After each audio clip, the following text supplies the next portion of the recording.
Shalom, jemaat yang dikasihi Tuhan.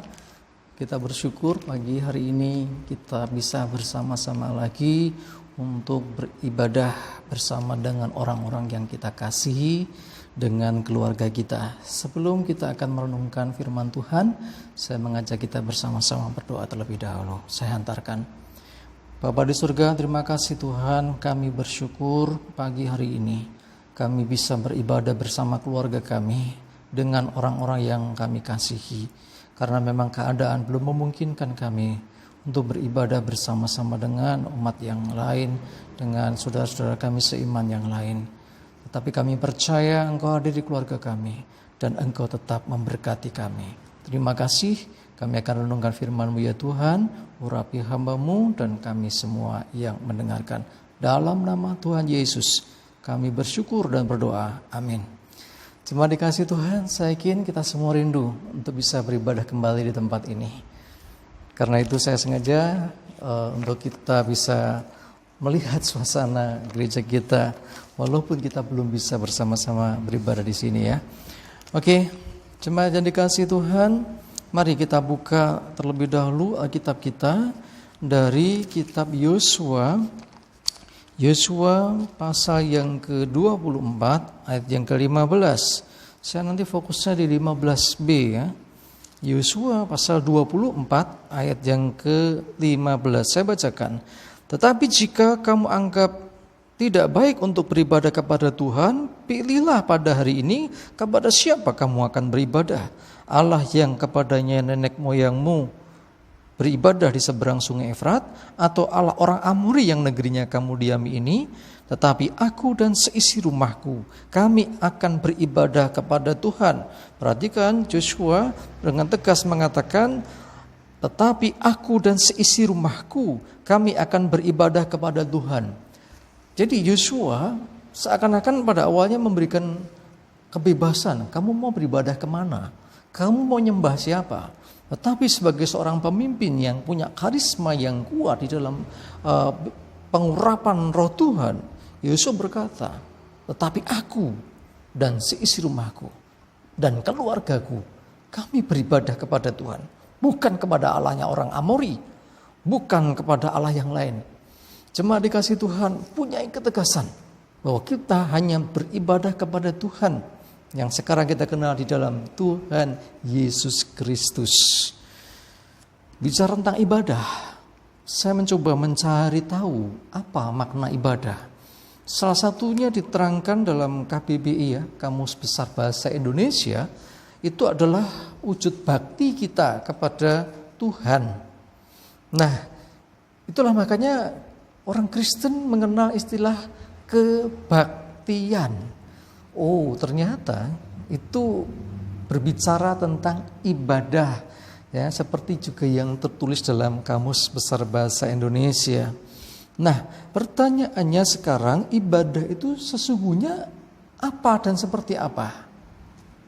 Ibadah pada hakikatnya adalah salah satu sikap kita sebagai wujud penundukan diri dan juga ketaatan kita terhadap Tuhan. Ini bisa diwujudkan dalam ibadah, dalam pengertian tata upacara ibadah, ataupun juga dalam hal yang lain. Makanya di kitab suci juga dikatakan bahwa mengunjungi orang-orang miskin, orang-orang dalam kesusahannya, itu ibadah yang sejati. That's okay, betul. Tetapi di dalam pemahaman yang lain, ibadah juga diartikan ketika seseorang datang kepada Tuhan dengan pujian dan penyembahan dan korban syukur, dan dia merenungkan akan perkataan atau firman Tuhan, itulah ibadah. Nah, yang jadi pertanyaan sekarang di tengah pandemi COVID-19 saat ini, atau kita lebih mengenal dengan virus corona, kita tidak bisa beribadah seperti dulu. Di dalam Ibrani 10 ayat 25 dikatakan, janganlah kamu menjauhkan diri dari pertemuan-pertemuan ibadah seperti dibiasakan beberapa orang di antara kamu. Tetapi ya biar kita saling menasihati, saling mendorong kasih ya, dan seterusnya. Nah, yang jadi pertanyaannya ada statement pertemuan ibadah. Memang kalau situasi memungkinkan, ya saya yakin Bapak Ibu Saudara juga merindukan toh bisa ibadah sama-sama. Tetapi kalau tidak memungkinkan, apakah ibadah itu harus dihentikan? Artinya, apakah kita nggak usah ibadah? Tidak, saudaraku. Jadi ibadah tidak hanya bicara mengenai tempat ataupun jumlah orang ataupun ritual tertentu. Lebih dalam lagi. Karena itu sekalipun kita tidak bisa melakukan pertemuan ibadah secara konvensional, ya, atau ibadah secara umum seperti yang dulu-dulu kita lakukan untuk sementara, ya, dan kita harus istilahnya mengkarantina diri, tetapi sesungguhnya kita tetap bisa beribadah. Ya, kenapa bisa? Karena situasinya berbeda. Kita lihat dalam Matius 18, ya. Matius 18 ayatnya yang ke-20. Ini juga kita bisa jadikan patokan. Matius 18 ayat 20, demikian firman Tuhan, sebab di mana 2 atau 3 orang berkumpul dalam namaku, di situ aku ada di tengah-tengah mereka. Ibadah bukan masalah berapa banyak orang yang kumpul. Bukan masalah orangnya banyak itu baru ibadah, tidak. 2-3 orang kalau dia berkumpul, bersekutu bersama-sama di dalam nama Tuhan, di situ Tuhan hadir, itu ibadah, saudara. Dan saya mau beritahu saudara, ibadah sebesar apapun, ya, seberapa banyak yang datang, kalau tidak ada kehadiran Tuhan, itu bukan ibadah. Ibadah yang sesungguhnya, yang terpenting di sini adalah ada kehadiran Tuhan dan ada umat yang menyembah Tuhan. Ini yang harus kita pegang. Itulah kenapa Tuhan menekankan kita untuk kita sekarang di rumah-rumah. Kenapa di rumah-rumah? Karena Tuhan izinkan situasi ini terjadi. Justru dengan kita mengadakan ibadah di rumah-rumah, ini akan memperkuat persaudaraan, kekeluargaan, dan dasar itu sedang dibangun. Karena dasar dari sebuah negara sekalipun, itu institusi terkecilnya adalah keluarga. Dan saat ini Bapak Ibu Saudara bisa beribadah bersama dengan keluarga. Sebelumnya mungkin jarang ada keluarga-keluarga yang gak pernah kumpul bersama untuk berdoa. Mungkin ada keluarga-keluarga yang mengandalkan pokok ibadah di gereja saja. Di rumah gak pernah ada waktu. Jangankan ibadah, doa bersama aja gak pernah. Makan bersama aja mungkin kadang gak sempat. Ya, tetapi di situasi ini justru kita dibawa oleh Tuhan untuk kita fokus dengan keluarga bisa beribadah bersama-sama. Amin. Ya, ini penting saudara. Kenapa saya selalu menekankan ini kembali kepada keluarga? Kita juga pernah bahas ini karena institusi yang dibentuk Tuhan, ya, yang ditentukan Tuhan sendiri itu adalah keluarga. Ya, kita ingat Adam dan Hawa. Ya, ketika Adam masih sendirian, Tuhan berkata apa? Tidak baik manusia seorang diri saja. Lalu diciptakan Hawa sebagai penolong baginya dan mereka membentuk keluarga.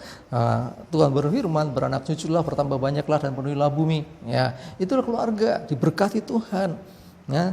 Nah, jemaat yang dikasihi Tuhan, ya. Terus ibadah, ya, tempatnya di mana? Gedung gereja ketika bisa digunakan, it's okay. Ketika memang tidak memungkinkan seperti saat ini, bisa di rumah-rumah, bisa. Tidak harus dengan kursi, ada mimbarnya, tidak harus. Ya, tidak harus dengan ada sound systemnya, ada LCD-nya, ada perlengkapan macam-macam, tidak harus. Oh, kalau di rumah nggak ada yang main musik, bagaimana ini? Gak masalah, Bapak Ibu. Jadi ibadah tidak bergantung kepada alat musik. Ya, tanpa alat musik pun Tuhan sudah perlengkapi kita. Sambil tepuk tangan bisa, ya. Tanpa ada alat musik, Tuhan tetap bisa dipermuliakan. Ya, tempatnya bisa di keluarga, bisa di ruang keluarga, bahkan di kamar atau di mana saja, di rumah saudara, bersama dengan orang terkasih. Yang kemudian siapa saja? Ya, orang-orang di rumah kita. Yang jadi pertanyaan, siapa yang melayani? Kalau memungkinkan, saran saya, itu kalau bisa adalah imamnya, kepala keluarga. Ya, suami atau ayah. Tapi tidak membatasi sih. Ya, wah sudah tua nggak bisa mimpin gini, nggak mudeng. Oke, yang muda juga nggak apa-apa. Salah satu di antara kalian. Ya, jadi siapa saja yang bertugas, tidak harus seperti ibadah di gereja. Nanti ada yang jadi singer, ada yang main musik dipisah-pisah. Kalau keluarganya jumlahnya cuma 3 orang, 4 orang, habis semua. Siapa nanti yang jadi jemaatnya? Enggak harus gitu saudara ya. Jadi saudara bisa atur ya, nanti siapa yang memimpin pujian. Karena ini kita belum tahu sampai kapan batas waktunya. Ya, seperti yang saya share di grup juga, ya, edaran terbaru masih menyatakan memang belum tahu sampai kapan ya kita akan harus physical distance atau menjaga hubungan fisik, jarak fisik. Ya, tetapi ya ibadah tidak bisa dihentikan, harus jalan terus. Tidak boleh ada pertemuan massa di rumah, tetap bisa ya. Anggota keluarga justru sekarang belajar, ya kan, sering belajar. Nah terus gimana mekanismenya, urutannya gimana? Sekali lagi kita ngalir dalam pimpinan Roh Kudus. Ya, setidaknya yang pertama ada doa, pastilah. Terus ada pujian, ada penyembahan kepada Tuhan. Terus ada kesaksian-kesaksian. Bapak Ibu Saudara bisa bagikan sama anggota keluarga.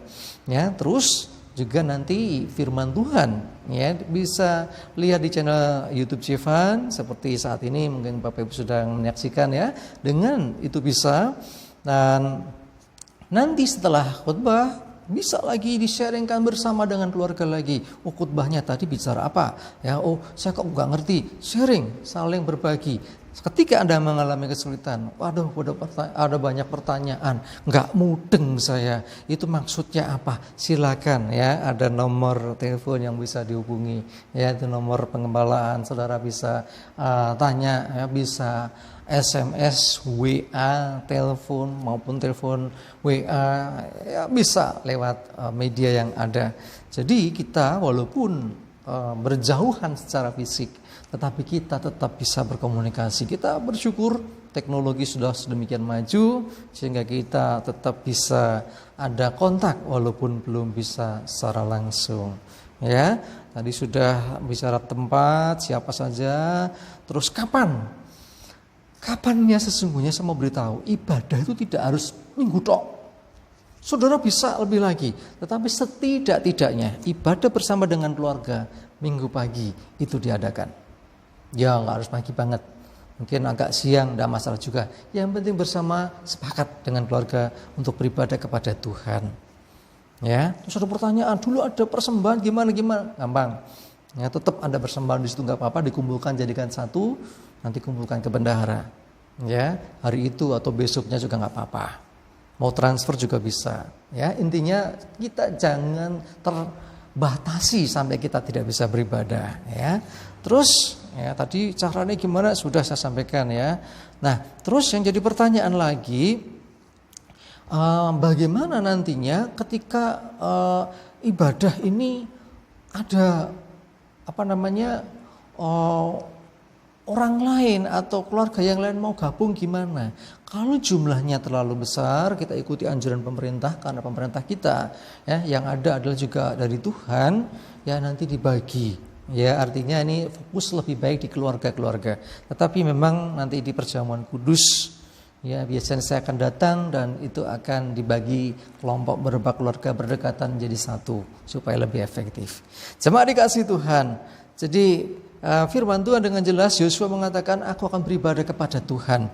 Nah, ibadahnya seperti apa? Ya, dia dengan keluarganya. Ya, di dalam Matius 18 ayat 20 udah jelas katakan di mana 2-3 orang berkumpul, di situ Tuhan hadir. Itu poin penting. Ya. Seberapa banyak orang itu tidak masalah di hadapan Tuhan. Ya. Yang penting ada hadiratnya. Ada nama Tuhan ditinggikan, ada nama Tuhan dipermuliakan. Tuhan hadir di sana. Itu. 2-3 orang berkumpul ada hadirat Tuhan, dahsyat luar biasa. Daripada masa banyak sekali, tetapi kalau nggak ada hadirat Tuhan, ya contoh kita tahu demo-demo, ribuan orang yang terjadi chaos, yang terjadi malah rusuh. Tetapi 2-3 orang itu bisa mengguncang dunia ketika ada Tuhan. Amin. Luar biasa loh. Apa sih yang diperlukan sebetulnya? Ya, yang kita butuhkan dalam ibadah itu adalah kehadiran Tuhan. Itu yang terpenting.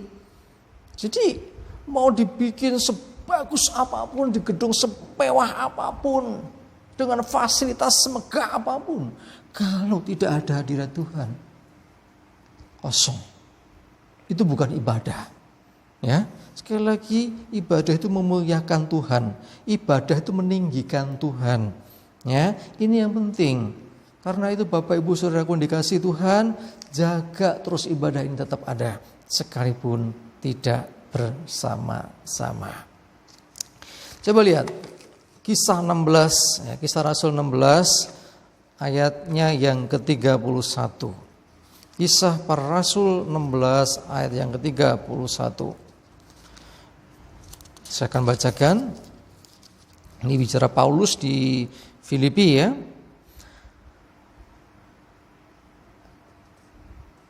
Jawab mereka, percayalah kepada Tuhan Yesus Kristus dan engkau akan selamat, engkau dan seisi rumahmu. Kembali, penting poin dasar itu adalah seisi rumah atau keluarga kita. Tuhan menyelamatkan itu juga melalui keluarga, kamu dan seisi rumahmu. Jadi pastikan anggota keluarga kita diselamatkan. Simbah, Mbode, atau siapa yang bersama dengan saudara yang belum kenal Tuhan, doakan. Berkatakan dengan iman, Tuhan, aku percaya kalau engkau menyelamatkan aku, engkau juga menyelamatkan orang-orang yang kukasih. Bodeku misalnya, simbahku misalnya, atau bahkan orang tuaku, ya, atau bahkan anak-anakku. Doakan mereka. Mungkin ada di keluarga kita, entah anak, menantu, atau bahkan orang tua yang belum kenal Tuhan. Doakan supaya apa dikatakan firman Tuhan ini terjadi. Ya, dikatakan di sana tadi bahwa percayalah kepada Tuhan Yesus Kristus dan engkau akan selamat, engkau dan seisi rumahmu. Kita masih ingat kejadian Nuh, ya. Coba kita lihat deh, ya. Kita lihat Nuh ya di Kejadian pasal yang ke-7. Tuhan juga menyelamatkan Nuh. Karena hanya Nuh dan keluarganya yang taat. Artinya sesungguhnya Nuh cukup berhasil menanamkan kebenaran, mengajarkan kebenaran kepada seisi rumahnya. Kejadian 7, saya baca ayat yang ke-7. Masuklah Nuh ke dalam bahtera itu bersama-sama dengan anak-anaknya dan istrinya dan istri anak-anaknya karena air bah itu. Sebelumnya kita bisa lihat dari ayat yang pertama pasal 7, lalu berfirmanlah Tuhan kepada Nuh, masuklah ke dalam bahtera itu engkau dan seisi rumahmu sebab engkaulah yang kulihat benar di hadapanku di antara orang zaman ini. Jadi Nuh dipandang Tuhan sebagai orang yang benar di antara seluruh bangsanya di masa itu. Makanya Tuhan mau selamatkan. Enggak hanya Nuh, seisi rumahnya diselamatkan. Karena itu orang benar itu memberi efek, memberi dampak. Kalau saudara hidup benar, seisi rumah saudara bisa diselamatkan Tuhan. Semua tidak otomatis. Semua tidak otomatis. Ya, kalau enggak taat, ya tetap tidak bisa. Contoh, pada waktu Tuhan menghukum Sodom dan Gomora, diperintahkan supaya Lot ya, dan keluarganya termasuk istrinya lari, jangan oleh ke belakang. Nah, Tuhan mau selamatkan, tapi tanpa ketaatan istri Lot noleh ke belakang. Yang terjadi kemudian apa? Yang terjadi dia jadi tiang garam. Loh, ini loh karena nggak taat ya nggak selamat, saudara. Nah, di sini Nuh dan keluarganya diselamatkan, suruh masuk ke dalam bahtera itu sebelum air bah datang. Sekarang masuklah ke dalam rumahmu ketika corona datang. Ya karena landanya bukannya Indonesia ini, seluruh dunia saudara. Ya, tetapi kita percaya walaupun situasinya masih belum menentu entah sampai kapan, kita percaya bahwa Tuhan tetap setia. Tuhan tetap mengasihi kita, Tuhan tetap melindungi kita, Tuhan tetap menjaga hidup kita dan keluarga kita. Ayo, saya mengajak kita, ya, doa, bersekutu, sembahyang, ibadah bersama-sama dengan keluarga kita tingkatkan supaya keluarga kita diselamatkan oleh Tuhan. Saya percaya, saya mengimani bahwa setelah peristiwa wabah corona ini berakhir, Nah, orang-orang percaya, khususnya umat Tuhan, akan jadi umat yang lebih kuat. Kenapa? Karena sudah membangun dasar yang kuat, yaitu ibadah bersama dengan keluarga. Ini luar biasa sekali, saudara. Ya, yang dahulunya nggak pernah, sekarang jadi pernah. Dulu jangankan ya, kadang-kadang mau doa saja, udah Pak, mangkat toh, aku tak neng omah wae, gitu kan. Jadi si ibunya juga gitu, bapaknya juga sama, aku toh bu semangkat, aku tak neng omah wae, gitu kan. Mau ada doa Jumat misalnya gitu ya, iren gitu. Sekarang mau ibadah, kita nggak bisa, wes mangkat toh Pak, enggak. Ayo kita ibadah sama-sama, semua diajak. Ya, jadi ibaratnya seperti Nuh, ya, diajak seluruh isi rumahnya, istrinya, anak-anaknya, menantunya masuk semuanya. Diperintahkan Tuhan suruh masuk semua. Ya, jangan sampai ada yang ketinggalan. Saudara, ibadah juga ibadah semua, jangan sampai ada yang tertinggal. Kalau ketinggalan, wah, iman, saudara. Ya, iman. Ini akhir zaman. Kita nggak tahu kapan Yesus datang, tapi saya percaya tidak lama lagi Dia akan datang. Ya, ini tanda-tandanya. Ya, tanda-tanda akhir zaman itu diantaranya memang ada wabah, nanti ada kelaparan, ada bencana dan sebagainya. Jangan takut. Tuhan berfirman, aku menyertai kamu senantiasa sampai akhir zaman. Dalam kesulitan, dalam kesusahan, kita tetap dalam penyertaan Tuhan. Ini dipegang janji Tuhan. Jangan kita jadi melihatnya kepada keadaan mulu.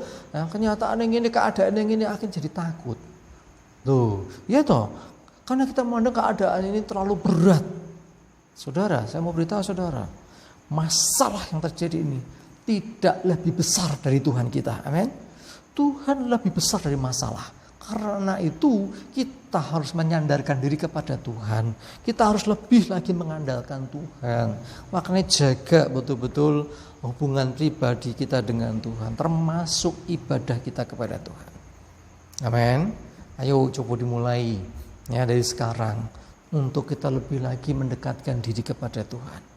Ya, jangan sampai ketika Yesus datang, seperti firman Tuhan katakan, adakah iman di bumi ini? Ketika Dia datang yang kedua kalinya nanti, adakah iman di bumi ini? Ya, jangan sampai kita nggak punya iman, karena yang bisa menyambut Tuhan dan nanti akan bersama-sama dengan Tuhan adalah orang-orang yang beriman. Orang-orang yang tetap punya iman dan pengharapan dalam Tuhan. Bapak Ibu Saudaraku yang dikasihi Tuhan, di tengah pandemi COVID-19 ini, saya menyaksikan begitu banyak kesaksian yang luar biasa. Saya kemarin juga habis saksikan, mungkin Bapak Ibu Saudara juga sudah lihat ya, videonya ya. Seorang pilot yang diselamatkan Tuhan waktu kejadian di Palu, ya, waktu bencana, dan Palu atau Poso ya, saya lupa itu, yang pesawatnya bisa take off sebelum gempa itu ya, Palu ya. Nah terus ditambah lagi kemarin dia kena COVID-19 positif, tahan ditolong Tuhan. Ya, nanti kita share videonya bila perlu ya, bagus itu, membangun sekali. Dan juga ada satu orang motivator yang sangat terkenal khususnya di kota Solo dan Indonesia, dia juga kena, dan dia berkata apa? Kuncinya ternyata hati yang gembira adalah obat yang manjur. Dia nyanyi-nyanyi di sana, ya, dia mengalami mujizat dan pertolongan Tuhan juga. Sekarang sudah negatif, sebelumnya dia positif COVID-19. Ada banyak mujizat terjadi. Artinya bukti bahwa Tuhan peduli. Tuhan tidak tinggal diam. Tuhan bukan lepas tangan membiarkan dunia terserah lo hancur-hancur. Tidak, saudara. Dia tetap Allah yang peduli. Walaupun memang masih kita belum tahu penyelesaian akan masalah corona ini sampai kapan. Tetapi satu hal yang terpenting bagi kita adalah menjaga hati dan iman kita di hadapan Tuhan. Tetap percaya dan berpengharapan di dalam Tuhan. Jangan jadi lemah. Yang anak-anak, ayo tetap semangat. Ya, sekolah minggunya sekarang juga nggak bisa bersama-sama ya.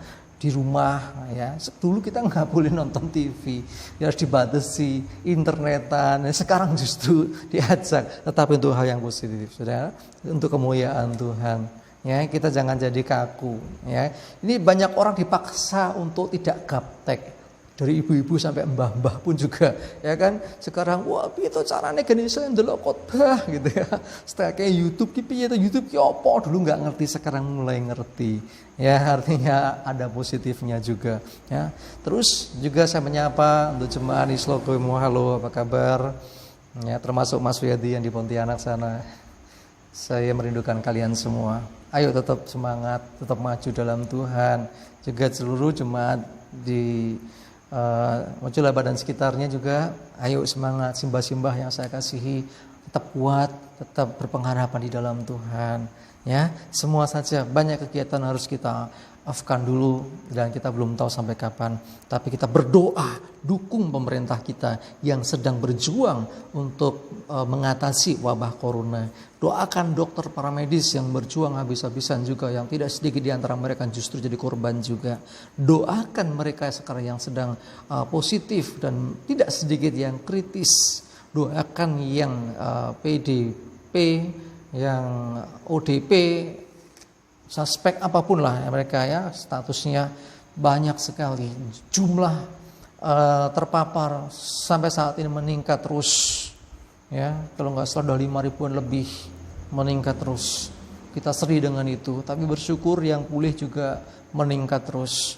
Doa kita untuk ini semuanya supaya bisa segera berakhir.